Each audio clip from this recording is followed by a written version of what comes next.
On a décidé de faire une petite session questions là entre deux pour faire une petite pause. Alors, est-ce qu'il y a des questions dans la salle?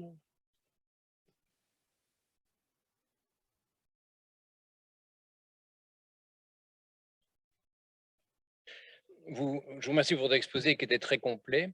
Vous ne parlez que des douleurs neuropathiques post-chirurgicales. Vous pensez qu'il n'y a que des douleurs neuropathiques post-chirurgicales ou il y a d'autres douleurs post-chirurgicales non neuropathiques?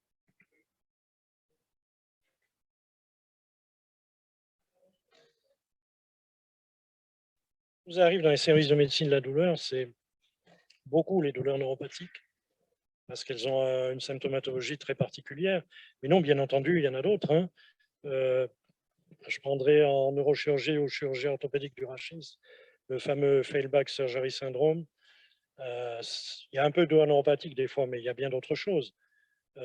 Certains patients qui ont des douleurs après PTH, alors ça, je ne suis pas le mieux placé pour en parler. Non, il y a des douleurs à caractère mécanique, des douleurs. Bon, je ne parle pas des gens qui font une complication infectieuse ou inflammatoire, ça c'est encore autre chose.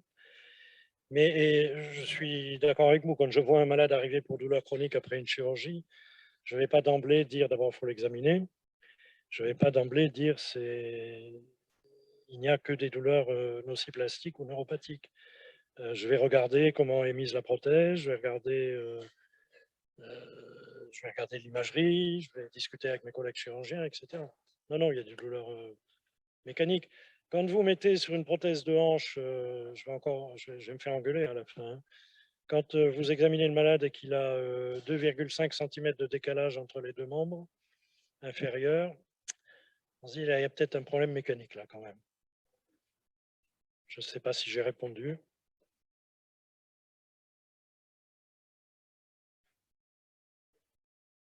Merci beaucoup pour votre intervention, effectivement très complète.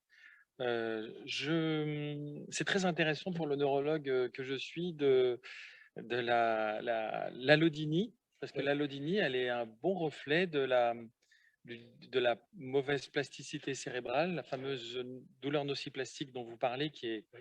au cœur de la chronicisation de la douleur, Oui. c'est-à-dire la modification anormale, anarchique des circuits de la douleur intracérébraux. Et l'allodynie, c'en est un très bon marqueur. Et parfois, les patients, avant la chirurgie, ils ont déjà une allodynie sur des sites qui vont être opérés. Et donc ça peut être un marqueur. Parce que là, vous avez montré une étude post-chirurgicale. Il y a aussi quelques études pré-chirurgicales. Oui, comme en gynéco, là. Oui. Exactement. Où on montre cette réorganisation anormale des circuits de la douleur. Et c'est vrai que du coup, ça donne envie de traiter les malades avant la chirurgie avec des antalgiques de la douleur chronique pour les préparer à la chirurgie ou leur faire des programmes de réhabilitation ou sportive avant la chirurgie orthopédique, par exemple du dos. Et voilà. Et ma question, elle tournait aussi autour de l'aspect psychologique de ça, et notamment du catastrophisme. Donc, vous ne pouviez pas parler de tout, mais le catastrophisme, c'est un élément important de la douleur post-opératoire. Donc ça, peut-être, c'est intéressant de partager avec nous cette notion de catastrophisme et son effet sur les douleurs chroniques qui ont été bien prouvées dans la littérature. Tout à fait d'accord avec vous. Je l'ai juste mentionné dans une étude en pédiatrie, où il y a le catastrophisme de l'enfant ou de l'ado, et celui des parents aussi, qui va peser là-dessus. C'est extrêmement important. La préparation est possible aussi dans ce domaine, hein. On a des collègues psychologues dans tous les centres de la douleur qui sont très...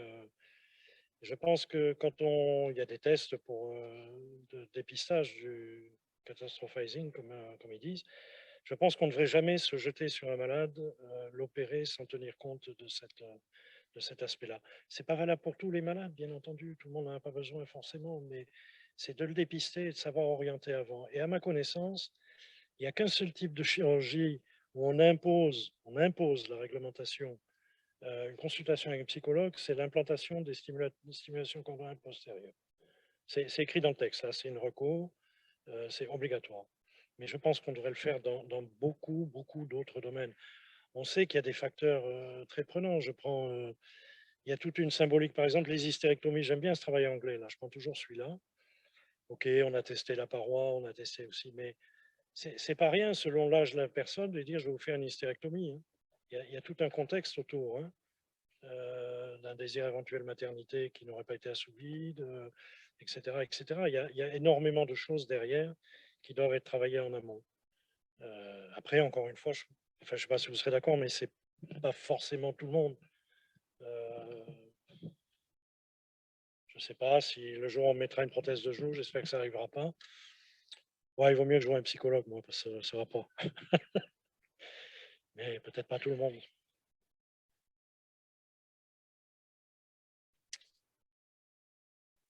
Je suis désolé, j'ai encore une autre question. Donc ça, c'était pour le pré-chirurgical. Ouais. Puis après, il y a le per-chirurgical qui est Ouais. aussi intéressant. Ouais. Et là, il y a deux éléments.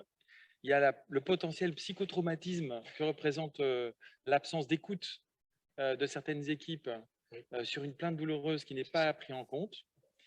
Et le deuxième point, c'est le sommeil.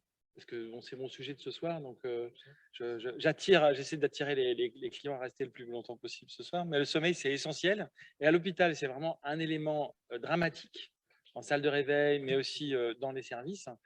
Et donc voilà. Donc, ce sont des éléments prédictifs aussi, je crois, mais je voulais votre avis là-dessus, sur la chronicisation des douleurs post-opératoires, y compris chez les patients qui n'ont, pour le coup, là, pas eu de douleur avant et qui sont déclenchés là par des psychotraumatismes et par des troubles aigus du sommeil qui sont évidemment un peu liés.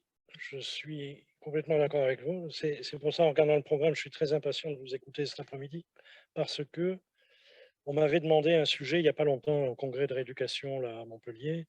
Il y avait tout un truc sur le sommeil. On m'avait demandé le sommeil et les médicaments de la douleur. Et ça aussi, c'est une erreur qu'on fait communément en post-op. C'est parfois d'accentuer le trait sur des médications dont on sait qu'elles vont modifier les cycles du sommeil et les modifier de façon péjorative, et en particulier les sacro-saintes benzodiazépines que consomment 10 millions de non-concitoyens pour des raisons la plupart du temps farfelues, enfin farfelues pour ceux qui les a prescrites d'ailleurs, et qui vont complètement désynchroniser les phases du sommeil et faire que ces malades sont dans un état catastrophique, en particulier en post-op. Surtout que l'hôpital, on n'est pas chez soi, il y a plus ou moins de bruit, on ne sait pas ce qu'on va devenir vraiment. Puis sur la première partie, la première réflexion que vous avez faite, c'est oui, c'est une forme de déni aussi parfois. On a souvent des malades qui sans dire du mal de qui que ce soit, mais qui viennent en disant voilà, je suis retourné voir mon chirurgien, il m'a dit regardez, voilà ma chirurgie, etc. Écoutez, il n'y a aucun problème, je vous ai fait refaire un scanner ou une IRM, tout est bon, je vous ai fait faire la scintigraphie, il n'y a pas de décèlement, il n'y a pas d'algodystrophie, il n'y a pas de... voilà, donc moi, ben voilà, la chirurgie a bien marché. Et ce qui est vrai en plus, a bien marché. Mais et c'est pour ça que je pense qu'il faut travailler ensemble, c'est toujours une histoire multidisciplinaire. Il faut qu'on soit ensemble, avec les chirurgiens en particulier, pour dire voilà, peu importe la raison, mais il y a un pourcentage de malades, ben, c'est pas ça. C'est pas ça. Le résultat, peut-être ma prothèse mécaniquement, où elle est vachement bien. Chez la biomécanique, tout va bien, mais le reste, le malade a mal. Voilà. Voilà. Je ne sais pas si j'ai répondu, mais. Pardon. Il y avait une question en ligne là d'un kiné qui s'interrogeait sur le. Vous n'avez pas parlé des protocoles de récupération rapide après chirurgie, de RAC? Oui, c'est une partie importante, mais qui ne doit pas laisser place comment dire, un appauvrissement et une paupérisation de la prise en charge. La RAC et la chirurgie ambulatoire, puisqu'il y a plein de trucs qui se font en ambulatoire maintenant. La RAC, c'est bien si elle s'accompagne de non seulement d'une analgésicalité, mais de la remise en mouvement, je pense toujours à l'orthopédie.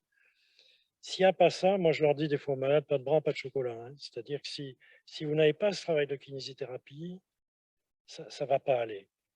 Or, il y a encore, chez un certain nombre de kinés, peut-être un peu plus âgés maintenant, qui me disent je vais rester en dessous du seuil de douleur. Moi, en français, je reste en dessous du seuil de douleur, ça veut dire je ne te fais pas de kiné. C'est ça. Hein. Donc, à nous de mettre en place le traitement antalgique qui permette justement de faire cette remise en mouvement, etc. Parce que je voyais un article, il y a des collègues nancéens, il n'y a pas très longtemps, même sur l'ambulatoire, la petite prothèse de scaphoïde là, pour les rhizarthroses. Les niveaux de douleur attestés dans ce papier par les patients qui s'est fait en ambulatoire, ils rentrent chez eux à midi, ils sont chez eux. C'est des niveaux de douleur très élevés, alors que la plupart du temps, on les a sortis avec paracétamol. C'est pas raisonnable, parce qu'ils vont avoir 48 heures difficiles. Et même nos techniques de RAC où on emploie, je vois Luc qui me regarde là, c'est sur les blocs locaux régionaux. C'est super les blocs locaux régionaux, en ambulatoire. Mais quand le bloc se lève à minuit et que le patient est chez lui dans son lit, là, qu'est-ce qu'on fait? Donc il y a tout ça dans la réhabilitation précoce, dans la RAC, dans le machin, il y a tout ça. Plus l'aspect psy. Hein. Moi, j'ai vu dans l'hôpital où je travaille un jour, c'est les urgentistes qui nous ont appelés. C'est une patiente qui a eu une énucléation en ambulatoire. Technique, alors on dit techniquement c'est simple. Hein. Oui, je ne doute pas que le geste soit simple. J'en sais rien, mais voilà. Mais toute la charge qu'il y a autour, vous savez, je rentre là à l'hôpital avec 2 yeux, je sors avec un seul œil. Et comment vous pouvez faire ça en ambulatoire et laisser sortir le patient? Comment vous pouvez faire sans qu'il y ait un psycho avant, pendant, après, etc. C'est pareil pour certaines amputations. Bien sûr, techniquement, ils peuvent sortir, évidemment. Évidemment. On ne fait pas plus. Les mauvaises langues disent bah, il est dans le lit d'hôpital, il occupe un lit et on lui fait rien de plus. Ah. Ouais. Je propose qu'on enchaîne sur votre prochaine présentation. Avec plaisir, Sur je le serai livre blanc. beaucoup moins bavard. Et comme ça, s'il y a d'autres Parce que c'est questions, on beaucoup pourra les plus poser court. à la fin. Merci. C'est moi qui... Non.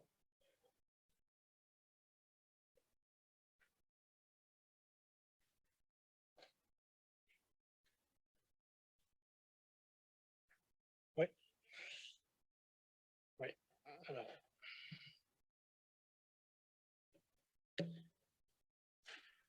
C'est là que vous allez reconnaître que je viens de l'anesthésie. Je parle depuis tellement longtemps que vous allez vous endormir. Le livre blanc de la douleur, je veux juste vous le présenter parce que c'est quelque chose qui nous a occupé pendant 18 mois à peu près, un peu retardé, le Covid a un peu embêté tout le monde.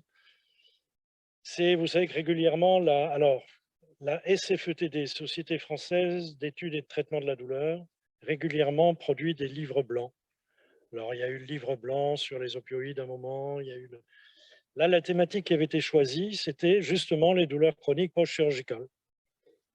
Et là, enfin, plus exactement, le post-op, la douleur aiguë post-chirurgicale, la post-opératoire et la chronisation post-chirurgicale. Donc, c'est 18 mois de travail collaboratif entre essentiellement la SFETD, dont je viens de vous dire, la SFAR, qui est la Société française d'anesthésie.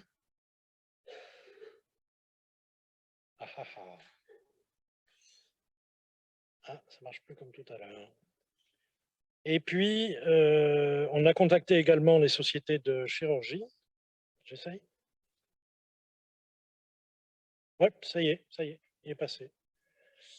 Voilà, c'était un projet qui était né en 2020 et l'idée, donc on a également contacté la SOFCOT, donc les chirurgiens orthopédiques et traumatologiques, la Société française de chirurgie cardiovasculaire et thoracique, et on a obtenu le financement de l'ASPAR d'une part et de l'industrie à travers le laboratoire Grunenthal, celui du Cutenza. On a finalisé automne 2021, ça a été présenté en octobre, on l'a présenté à un colloque au ministère de la Santé, ce qui ne sert à rien, mais il faut le faire. Et l'édition PZF est sortie la semaine dernière uniquement. C'est pour ça que je l'ai donc amené. La version imprimée ne paraîtra qu'au mois de mai, au mois de juin. Donc c'est un comité de pilotage quadripartite, si je puis dire. Le maître d'œuvre, c'est vraiment Axel Maurice Zamburski, là, qui est un anesthésiste qui préside le comité douleur de l'ASFAR, un collègue marseillais, qui a fait un boulot extraordinaire pour colliger toutes nos indisciplines, dans l'idée de regrouper dans un livre. Alors, c'est un livre qui fait 180 pages à peu près. Donc, si vous êtes adhérent, par exemple, à la SFE d'une des sociétés mentionnées, ben, sur le site, vous le trouvez, vous le trouverez, et vous pourrez le télécharger en PDF. etc.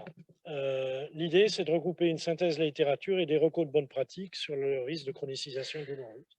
Et ceci dit, ce que je disais tout à l'heure, de façon pluridisciplinaire, ce qui est la seule façon d'avancer, c'est si on se met tous ensemble pour essayer de faire avancer cet aspect. Voilà, ça va se présenter comme ça. Je vous dis, il est déjà, c'est tout proche, hein. Moi, j'ai insisté pour avoir la version finalisée, pour voir l'amener ici. Et voilà. D'ailleurs, si vous le voulez imprimeur, vous le demanderez à Luc, je lui ai donné. Donc, vous pouvez tous lui sauter dessus. Il vous le donnera. Voilà, c'est la version imprimée reliée, ça sera au mois de mai. Voilà, il y a tout un groupe d'auteurs, psychologues, chirurgiens, il y a 9 chirurgiens en tout, psychologues, infirmiers, anesthésistes évidemment, et médecins de la douleur. Voilà, ça se subdivise en 5 chapitres, mais je vais passer tout de suite sur la première partie. La première partie, ce sont des textes comme dans tous les bouquins, un peu où on va exposer toute la partie épidémiologique et surtout de façon extensive la physiopathologie qui peut conduire d'une douleur aiguë post-opératoire à de la douleur chronique. Donc la première partie, épidémiologie, les conséquences sur la santé publique, y compris les conséquences médico-économiques, la physiopathie de la chronicisation et la prévention. Voilà, alors à chaque fois, vous verrez, c'est très pratique. Ça se fait de la façon suivante. Vous pouvez, avec le QR code là-haut, vous pouvez flasher avec votre téléphone et vous aurez immédiatement, vous pourrez télécharger non seulement les textes in extenso sur votre téléphone ou votre tablette, mais surtout des fiches, je vais vous les montrer après, qui sont très pratiques, des fiches de conduite à tenir. Voilà. Par exemple, dans ce texte qu'on m'a demandé, c'était un peu ce que je viens de vous dire auparavant, sur l'épidémiologie, etc., dans les différents types de chirurgie, avec un certain nombre de références bibliographiques, avec chaque fois le lien hypertexte qui vous amène à l'article cité. Un article extrêmement fouillé, intéressant de nos collègues chercheurs, l'unité INSERM, à laquelle je collabore également chez nos amis montpelliérains, qui vont vous exposer, mais alors de façon très didactique, avec des schémas extraordinaires, pourquoi il y a un risque de transformer une douleur aiguë en chronique, pourquoi les opiacés, je vous en disais un mot tout à l'heure, les opiacés vont déclencher ces mécanismes qui peuvent conduire à cette catastrophe qui est la douleur chronique. Et alors là, il y a 120 et quelques références bibliographiques, c'est vraiment une mine d'or pour quelqu'un qui veut travailler le sujet. Voilà. Ça vous explique tout en détail et c'est vraiment un texte. Ce texte-là, il doit avoir 4 mois, donc c'est vraiment up-to-date, comme on dit en patois. Et ensuite, vous avez, par Valéria Martinez, qui est l'actuel président de la Société française d'études de la douleur, et Frédéric, qui l'a précédé, un texte sur tous les moyens de prévention, avec 75 références bibliographiques aussi, donc très, très documenté. Ensuite, on a toute la partie traitée par nos collègues psycho sur le cadre psychologique des douleurs chroniques post-op et sur le risque. Mais vu du côté, ce que vous soulignez tout à l'heure, l'importance de l'aspect psychique, avec là aussi des recos, etc. Toujours pareil, hein, avec une explication, une explication des mécanismes et des propositions de prise en charge des malades avant ou après. Donc ça, c'est des textes un peu touffus, hein, il y a de la matière. Et ensuite, on va rentrer dans des textes vus du côté chirurgical. Donc vous avez là, sur l'orthopédie, par exemple, sur le traitement préventif des douleurs chroniques post-op, post-chirurgical. Je n'aime pas beaucoup post-op, post-chirurgical en ortho, avec par exemple une discussion sur les voies d'abord, par exemple sur le genou, est-ce qu'il vaut mieux faire une voie médiane, une voie parapatellaire, etc. Ça vous demanderez à votre collègue chirurgien. Voilà, il y a toute une discussion là-dessus qui est intéressante et qui expose, pareil sur une hanche, etc. Donc ça, c'est le versant ortho. Vous avez la même chose en chirurgie thoracique. Et vous avez la cancéro que j'ai oublié de mentionner là, qui dit exactement la même chose. Alors, comment il vaut mieux fermer un thorax, Voilà, c'est un peu ce que je vous disais tout à l'heure. Ça, c'est chirurgie robotisée également. Quelles sont les techniques les plus appropriées? Vu du point de vue prévention de la douleur. Vous voyez, par exemple, sur la paroi thoracique, la mettre un cathé en place, etc., etc. Et là aussi, il y a une bibliographie très riche. Voilà. Ça, donc 3 parties. La première, d'un peu de fondamental d'épidémio. La deuxième, psycho. La troisième, point de vue chirurgical. Et puis les fiches pratiques, alors je ne les ai pas toutes mises, hein, on ne s'en sortirait plus, qui est en une page à chaque fois de synthétiser les connaissances, mais vraiment en quelques lignes, et puis d'avoir le pense-bête, si je puis dire, au bout de son téléphone, de son smartphone, pour aider à la prise en charge. Il y a 26 fiches ainsi faites. Vous voyez, gestion des antalgiques post-op, accompagnement psy, traitement préventif des douleurs post-op, reconnaître, traiter douleurs chroniques post-op, et tout ça a été fait par les mêmes. Chirurgien, psycho, infirmier, anesthésiste, etc. Voilà, à chaque fois des fiches. Vous voyez comment ça se présente. J'en ai mis quelques-unes, mais peu importe, hein, c'est juste pour montrer. Vous voyez qu'à chaque fois, des encadrés. Quelle technique utilisable? Par exemple, en psycho, vous avez techniques d'hypnose, des techniques de relaxation, les TCC qui sont très précieuses en douleur chronique, etc., etc. Voilà. Prise en charge immédiate post-op, je passe. La place d'un ECG loco-régional des infiltrations. D'autres exemples, là, en chirurgie, il y a plein d'exemples qui sont pris, la chirurgie mammaire, chirurgie de la hernie. Qu'est-ce qu'on fait en pré-op et en post-op? La classification, alors ça, j'aimerais juste y rester 2 minutes, hein, c'est la classification des antalgiques. On se tue à répéter aux étudiants qu'il faut arrêter avec palier 1, 2, 3. Ils nous ont bien fait avancer, mais ça suffit, ce n'est pas très opérant. Ce qui est opérant et qu'on leur enseigne maintenant, c'est cette classification de Beaulieu, et elle repose sur le mécanisme de la douleur, et non pas sur un peu, beaucoup, passionnément à la folie. C'est pas que l'intensité, on le sait tous, hein. Si vous voulez calmer une colique néphrétique, essayez les paliers 3, ça ne marchera pas. Prenez les paliers 1, prophénie, divé, et ça va marcher tout de suite. Vous n'aurez pas fini un seringue. Quelle étrangeté, le palier 1 marche mieux que le palier 3. Donc voilà, il y a une classification basée sur le mécanisme, les antalgiques antinociceptifs, les antihyperalgésiques, les inhibiteurs des voies descendantes, les topiques, etc. La classification, Luciez et Beaulieu sont des collègues canadiens, québécois. Voilà, et ensuite, vous avez, par exemple, moi j'avais fait la fiche sur la capsaïcine dont on a parlé ce matin. Voilà, comment on l'utilise, à quel rythme, etc. etc. Frédéric Adam avait fait la toxine botulique ici. Voilà, c'est une fiche, ça ne fait jamais plus de la page, hein. Donc vous pouvez l'afficher si vous avez un doute sur la chose. Voilà. L'information des patients, très, très, très important. Et puis, ça se termine, 5e partie, la boîte à outils. La boîte à outils, c'est quoi? C'est toutes les échelles d'évaluation de la douleur, la classification des antalgiques que je vous ai déjà montré, les lettres types pour les acteurs de la douleur contre la douleur, les questionnaires satisfaction post-opératoire, etc. Et tout ça, à chaque fois, c'est sur une page. Voilà. Parce qu'on n'a pas toujours tous les machins en tête, hein, toutes les échelles d'évaluation, tout ça. La lettre de sortie, c'est bien, hein, de laisser sortir un malade après chirurgie ambulatoire à 18 h avec une ordonnance. Quand il va arriver chez lui, les pharmacies sont fermées. Moi, dans ma région, mais je pense que c'est pareil ici, la nuit, la première pharmacie, des fois, elle est à 60 km.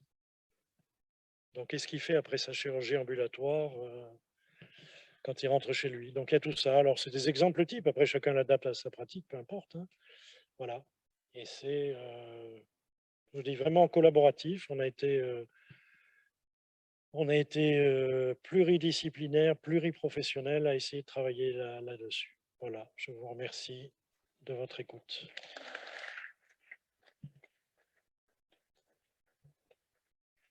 Ah, Luc est revenu, j'ai dit qu'on pouvait te demander.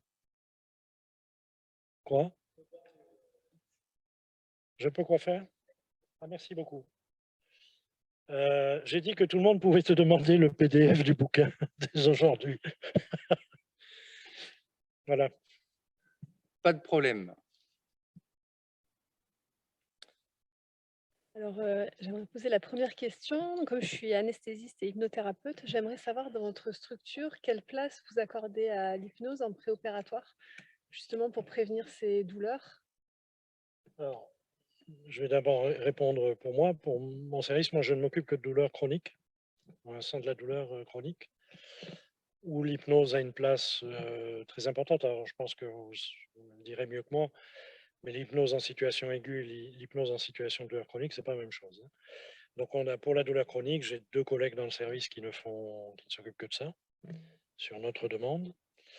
Pour l'aigu, malheureusement, il y a trop peu de pratiquants des techniques d'hypnothérapie. Probablement, il y a quelques anesthésistes, pas beaucoup, pas assez. Et donc, souvent en aigu, dans les services de chirurgie, c'est largement sous-utilisé. Alors, on a donné la possibilité de faire appel, bien qu'on s'occupe de chronique, qu'on fasse appel à nous pour travailler, en particulier alors sur des chirurgies, on ne peut pas avoir tout le monde, hein. Ils opèrent, je ne sais plus combien ils opèrent de patients par jour, c'est injouable, on n'est pas assez. Par contre, sur des situations jugées porteuses d'un contexte, je pense aux amputés par exemple, y compris en aigu, l'amputé traumatique, hein, le militaire qui saute sur un pied de mine, on n'a pas trop nous, mais accident de la route. L'amputé, oui, alors ils sont pris en charge, ce sont les médecins, on a également une psychologue qui pratique, et 2 infirmières, dont une qui vient d'ici, Luc, qui pratique couramment l'hypnose, qui a été formée à ça, Virginie. Et voilà, on essaye dans les autres services. Mais ma pratique, moi, c'est pas l'aigu. Mais je suis bien conscient que il y a du boulot à faire et il y aurait de quoi faire, bien souvent à la place de bien des médications. Alors, ma question était aussi au niveau psychologique, Oui. après une annonce ou pour prévenir justement les problèmes liés à la partie psychologique de la douleur. Oui, eh bien, Est-ce qu'il peut y avoir un accompagnement qui oui, est envisagé oui, oui, après la consultation du chirurgien ou l'anesthésiste oui, en préopératoire? oui. Mais comme encore une fois, ne peut pas être tout le monde, si le chirurgien ou l'anesthésiste relève la nécessité et le demande, oui, c'est possible. Je dois dire qu'on a beaucoup privilégié, mais je crois que c'est partout, l'onco.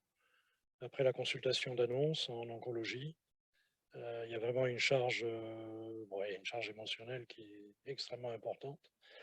Et oui, là, il y a un accompagnement, j'allais dire, en onco systématique. Le reste, il y a encore à faire, hein.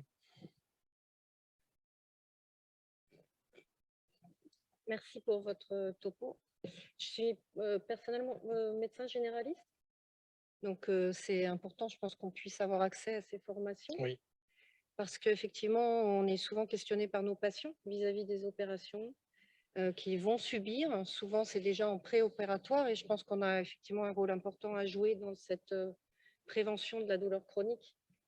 On manque probablement, je pense, de communication entre toute l'équipe hospitalière ou clinique, hein, mais qui va prendre en charge le patient.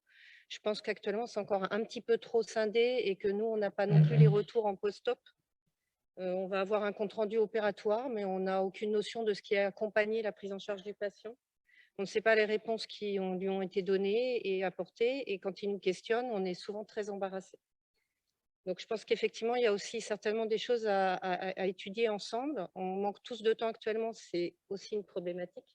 Mais je pense qu'on peut le prendre puisque ça sera un intérêt et moins de temps à passer ensuite à la gestion de douleurs chroniques. Donc, je pense qu'il y a un travail intéressant à faire ensemble pour communiquer mieux, pour que le patient qui sort à 18 h, le médecin qui va le recevoir à 19 h puisse l'accueillir en étant en connaissance de cause de ce qui s'est passé. Enfin, voilà, tout un travail pour aller dans le même sens que tout ce que vous avez présenté. je partage tout à fait votre avis. Si je me souviens du temps où je ne faisais que de l'anesthésie, je ne m'occupais pas de douleur, je me disais que finalement, les seuls qui aient la transversalité autour du malade vraiment pas dire que les chirurgiens ne le font pas, mais qui sait si le patient est hypertendu, diabétique, comment j'adapte son traitement antihypertenseur, etc. en post-op immédiat, c'est l'anesthésiste. Donc la transversalité, il la partage beaucoup avec le médecin généraliste, le médecin référent, et pourtant c'était les deux qui ne communiquent pas. la question, est-ce que le malade a une anesthésie générale le matin? Est-ce que je peux lui faire un morphinique le soir? C'est souvent ce que m'ont dit les copains médecins généralistes en me disant, tu m'as jamais dit si je pouvais le soir, compte tenu de ce que tu as fait le matin. Et je pense qu'il y a tout un boulot à faire. Là, il y a la formation, vous dites, mais il y a l'information déjà, et discuter ensemble. Et puis en plus, quand même, 80 ou 90% de la douleur, c'est en médecine générale qu'on le traite. Et le profil du patient? Oui, C'est-à-dire que si l'anesthésiste qui reçoit le patient en pré-op a un doute un petit peu sur la personnalité ou sur l'historique du patient, oui. ça vaut peut-être le coup de prendre le téléphone et dire: «Qu'est-ce que tu sais de ce patient? Qu'est-ce que tu peux m'en dire? Est-ce que tu peux l'accompagner, le préparer toi à l'avance et qu'on travaille ensemble dans ce sens-là?» Je suis complètement d'accord avec vous. Il ne faut pas exagérer dans l'autre sens non plus sur le profil. Vous me faites penser à quelque chose, c'est l'histoire des algodystrophies. Moi, c'est un de mes dadas, je vois beaucoup l'algodystrophie. Mais j'ai un de mes bons copains chirurgiens, maintenant retraité, qui, il n'y a pas si longtemps, en prendre sa retraite, me disait, il ne faut pas exagérer là-dessus non plus, hein. Me disait, je t'envoie Madame Machin, qui après ma chirurgie, bon, il ne m'a pas dit merveilleuse, mais c'était sous-entendu dans le truc, développe une algodystrophie, ce qui ne m'étonne pas dans un contexte de divorce difficile.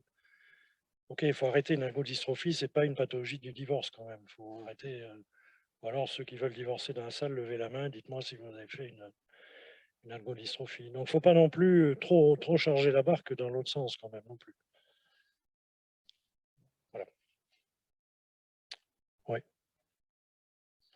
Un grand merci pour l'exposé, c'est de nouveau très fouillé. Moi, je suis Bruno Leroy, donc je suis médecin spécialiste en MPR et en neuropsychiatrie.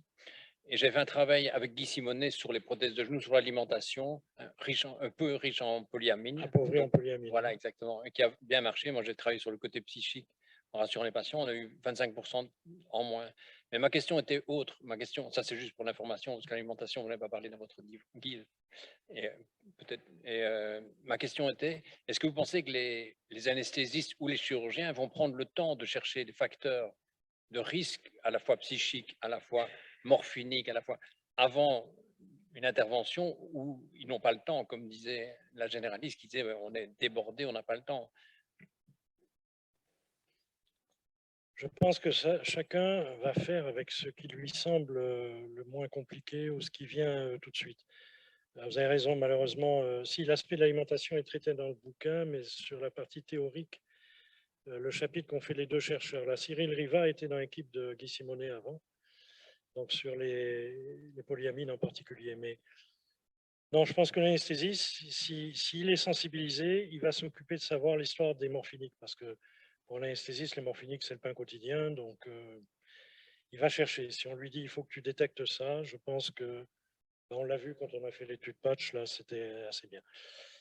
Après, est-ce que sur l'aspect, je ne sais pas, il faut poser la question. Non, je pense que c'est compliqué. Est-ce qu'en consultation de chirurgie, on va pouvoir se pencher là-dessus alors qu'on a déjà un milliard de choses à faire? Je ne sais pas. Je ne sais pas.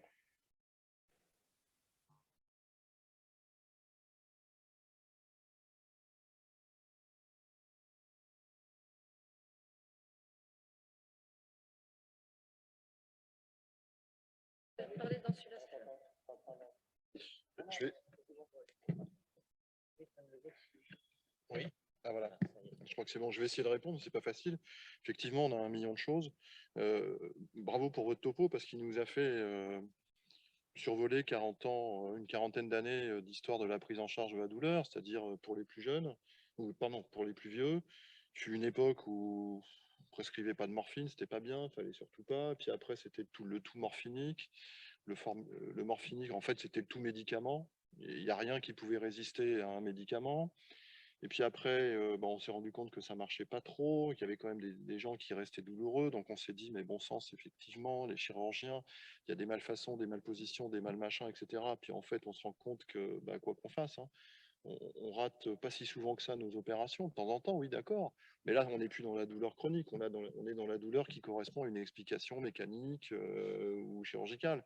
Mais là, on parle bien des douleurs qui n'ont pas qui ne correspondent pas à un problème chirurgical. Et, aujourd'hui, je me sens un petit peu moins seul parce qu'effectivement, on est confronté à ça, on ne sait pas quoi faire.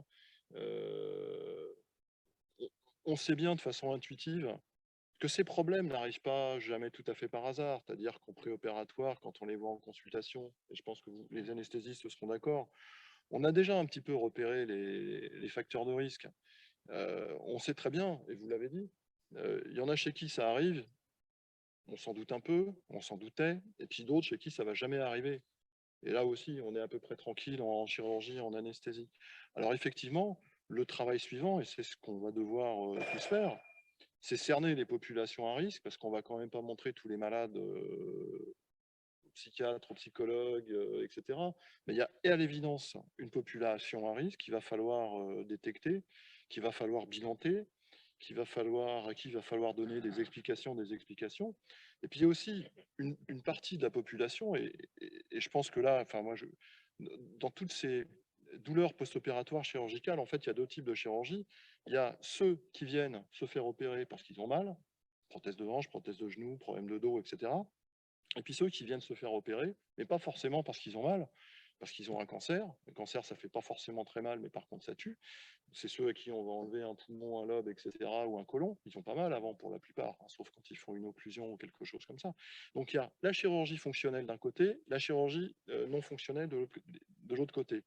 Et chez nous, en chirurgie fonctionnelle, il y a quelque chose qui est évident, c'est que plus ils ont traîné en préopératoire, plus ça a duré longtemps, plus ils ont eu un parcours, on va dire pré-chirurgical extrêmement long. On a tout essayé, les paliers 1, 2, 3, 4, la kiné, l'ostéo, machin, pour finalement arriver à peu près la même chose. Et en fait, plus ils ont tardé à arriver à la chirurgie, plus on se rend compte que c'est dans cette population qu'on va se retrouver avec des résultats insuffisants, que les gens ne vont pas apprécier forcément, c'est-à-dire des soulagements partiels, voire même partiels, incomplets ou absents. Enfin, il y a une population qui pose aussi un problème qui n'a pas été abordé ici. C'est les douleurs chroniques qui correspondent à un contexte. Le contexte, c'est, je prends l'exemple parce que c'est le plus caricatural, c'est le contexte accident du travail, maladie professionnelle. Où là, on a beau dire, hein, quoi qu'on fasse, et je dirais presque malgré tout ce que l'on peut faire, et contre tout ce qu'on peut faire, ça marche jamais. Alors, vous avez raison, il va falloir qu'on travaille là-dessus, et en fait, la principale étape, à mon sens, c'est d'identifier les populations de sujets à risque de douleurs chroniques post-opératoires, pour que nos anesthésistes fassent le check-up préopératoire, les bonnes prescriptions post-opératoires en réduisant effectivement les opiacés. Je fais partie de ceux qui n'hésitaient pas à en prescrire. Maintenant, je vais éviter. Hein. Enfin, je vais éviter vraiment autant que faire se peut, mais au minimum, quoi. Voilà ce que je peux vous dire aujourd'hui. Mais en tout cas, toutes ces notions, ouais, ça va bouleverser nos habitudes. C'est clair, c'est très clair. Je vous remercie, mais je suis embêté sur un sujet, c'est que moi, la chirurgie, dans ma tête, je la mets en dernier. Et vous me dites qu'il faudrait la mettre plus tôt. C'est ça que vous me dites plus ou moins. C'est-à-dire, si on la met trop tard, les gens ont plus de douleurs chroniques. C'est ça que vous me dites. Il faut la mettre au bon moment. C'est-à-dire que dès lors que vous pensez que la chirurgie, c'est l'échec de la médecine, c'est que vous la mettez toujours à la fin. En fait, il faut la mettre au bon moment. Il faut partir au bon moment, il faut ne pas la faire quand il ne faut pas la faire, mais il ne faut pas la faire trop tard. Et ça, c'est, je ne vais pas dire les drames chirurgicaux, mais les gros échecs chirurgicaux en matière de chirurgie du rachis. Ou quand, je vais prendre un exemple courant, quand vous avez une sciatique qui a traîné pendant 9 mois, on va finir par l'opérer, parce que de toute façon, plus personne n'y croit, on va envoyer au chirurgien, de toute façon, c'est la dernière chance, juste avant Dieu, il y a le centre antidouleur, mais en gros, c'est ça. Donc, quand la chirurgie est vécue comme un échec, ça ne se passe pas bien. Quand on a une sciatique paralysante, je vais prendre l'exemple strictement opposé. Une sciatique paralysante, c'est quelqu'un qui fait, admettons, un faux mouvement, qui crache son morceau de disque, qui va comprimer sa racine de façon telle que le pied se paralyse avec des troubles sensitifs, etc. etc. Ces gens-là, quand ils sont opérés très rapidement, c'est-à-dire en gros tout de suite, en urgence, ou le lendemain, enfin rapidement, ils n'ont pas le temps de traîner. Le soir de l'intervention, ils sont soulagés, c'est fini. Ils récupèrent leur sensibilité, leur motricité, ils n'ont plus mal. C'est fini, ça n'a pas le temps de durer. Et je prends l'exemple de la sciatique parce que c'est caricatural, c'est les bons résultats, on les a quand ça n'a pas trop duré. Et donc, quand toute la chaîne qui nous précède n'a pas jugé que la chirurgie, c'était un échec, c'est-à-dire, bon, bah, foutu pour foutu, on vous envoie chez le chirurgien, mais vous ne pouvez pas persister à penser que c'est ça. Enfin, je pense que c'est plus possible aujourd'hui de le penser, parce que l'analyse de nos résultats montre très clairement que quand ça a duré trop et beaucoup trop avant, c'est un échec, il y a une probabilité d'échec qui est énorme, et je vous rappelle que ces échecs nous seront attribués. Or, ils nous sont attribués parce qu'avant, ça a fauté. Et là, ce n'est pas juste. Donc, ne voyez pas la chirurgie comme étant la dernière des solutions. C'est au bon moment, ni trop tôt, ni trop tard, mais au bon moment. Je partage complètement votre avis et ça me fait penser d'ailleurs, à un moment donné, la génération d'avant, les chirurgiens ont dit des choses bizarres par moment. Vous savez, c'est le type de 45 ans qui a une hanche détruite.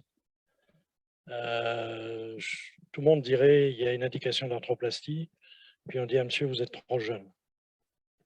Vous avez 45 ans, vous êtes trop jeune. Ça veut dire quoi? Ça veut dire qu'on va le laisser, mais c'était, bon, j'espère que c'est du passé. Ça veut dire, ben, je vous la mettrai quand vous aurez 55 ans. Et qu'est-ce que je fais là pendant de 45 à 55?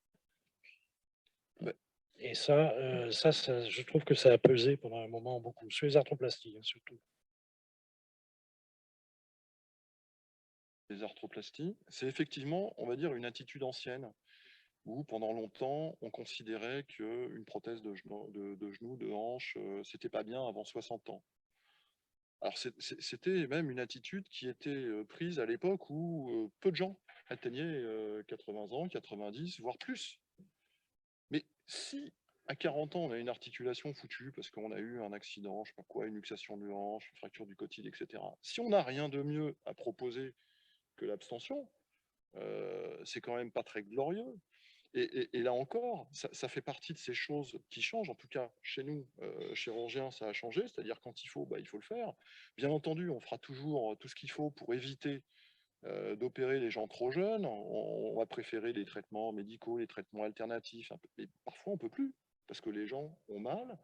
Et lorsqu'on a trop attendu, il ne faut pas s'attendre à un résultat extrêmement miraculeux parce que la douleur s'est installée, elle s'est chronicisée. Et vous avez beau avoir une belle opération avec une jolie radio, la jolie radio, ça ne fait pas forcément le bon résultat. Voilà. Donc on peut opérer malheureusement parfois à des âges plus précoces parce qu'on n'a pas le choix.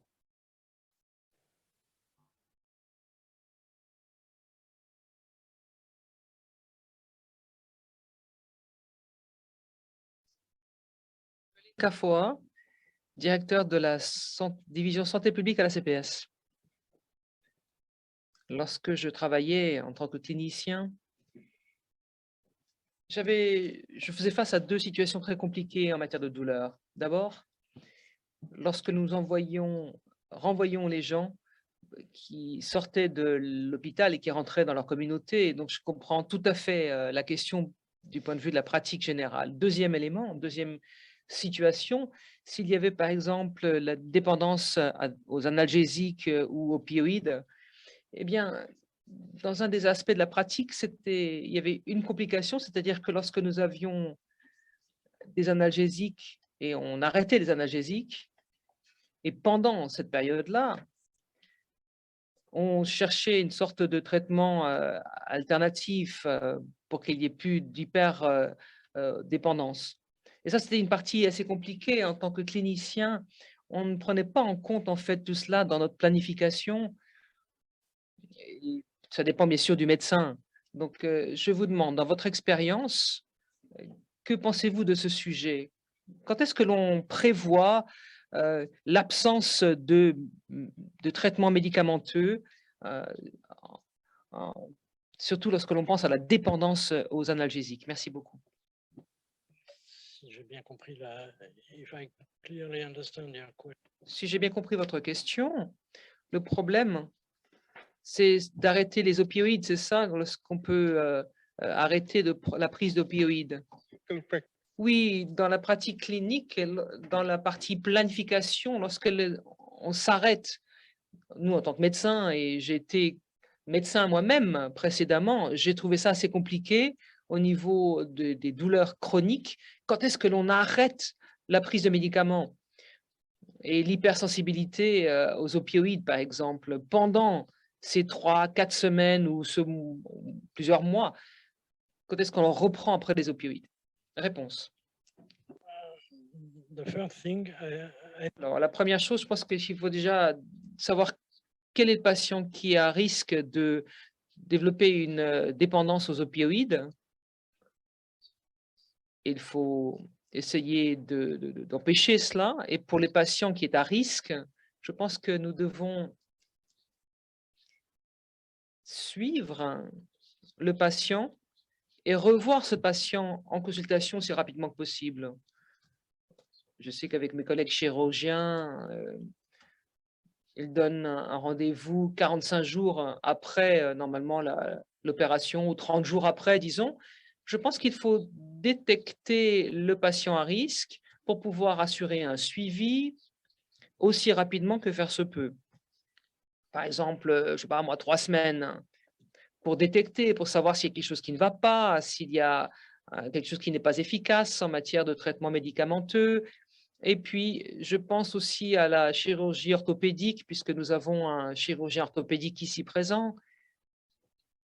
Moi, je pense que les médicaments, c'est une chose, mais le succès de la chirurgie orthopédique, l'arthroplastie par exemple, ou les lombalgies, il faut travailler avec des médecins qui font de la rééducation.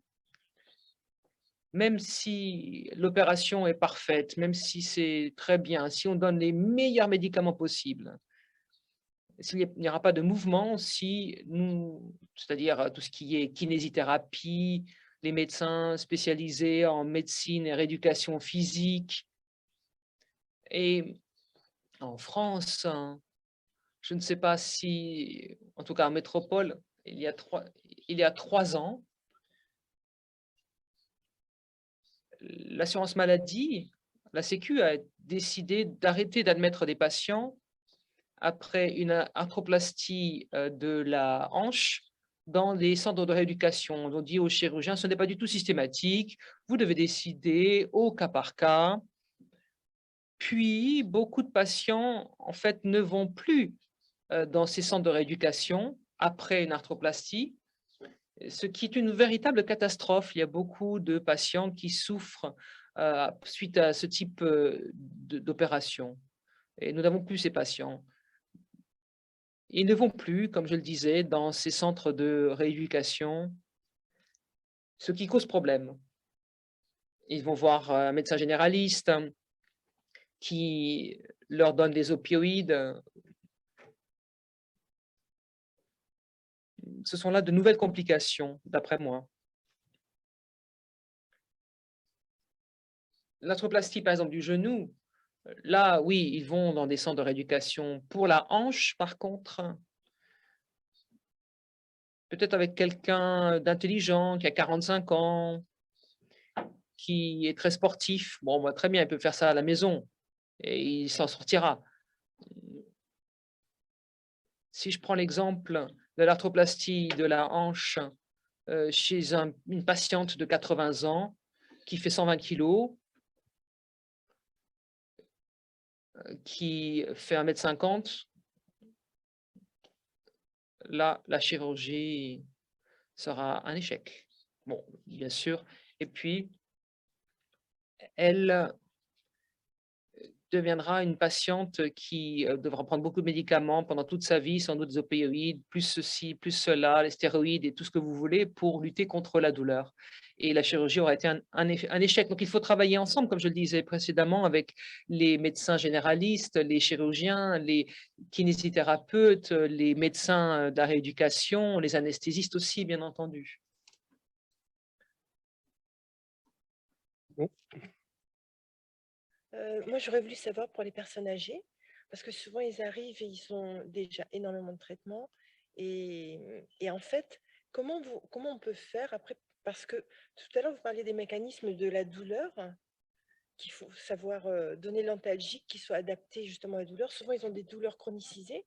Et comment on peut faire pour reprendre tout à zéro? Enfin, je ne sais pas si vous comprenez, elle est assez naïve, excusez-moi.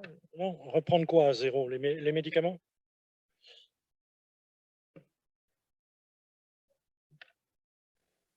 reprendre les traitements de la douleur parce que souvent, ils ont des douleurs chronicisées et c'est très difficile après de pouvoir trouver les bonnes antalgiques chez les personnes âgées qui sont justement qui ont beaucoup de traitements. Souvent, ce sont les anesthésistes anesthésiants, si je puis dire, c'est-à-dire ceux qui font de l'anesthésie vraiment, plus comme moi.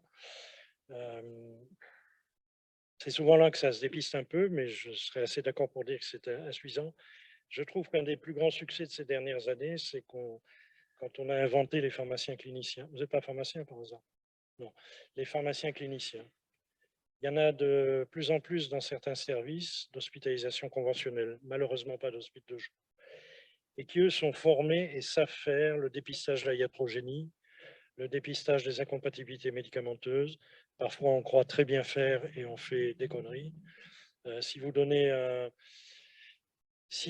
un cétron comme antiémétisant, on sait très bien que votre paracétamol ne marchera pas, par exemple. Ce n'est qu'un exemple parmi 1000. Si vous lui filez trop de benzodiazépine, il va déstructurer son sommeil, ce qui n'est pas une bonne idée. Je trouve qu'on a fait un grand progrès avec les pharmaciens cliniciens et je trouve mon plus grand succès ces dernières années, c'est d'avoir obtenu un mi-temps de pharmacien dans le service même de douleur chronique pour justement traiter ce type d'aspect. Moi, je me souviens de mes cours de pharmacologie, on me disait, le prof de pharmaco, il disait au-delà de 3 médicaments, je ne sais plus très bien ce qu'on fait. Je ne peux pas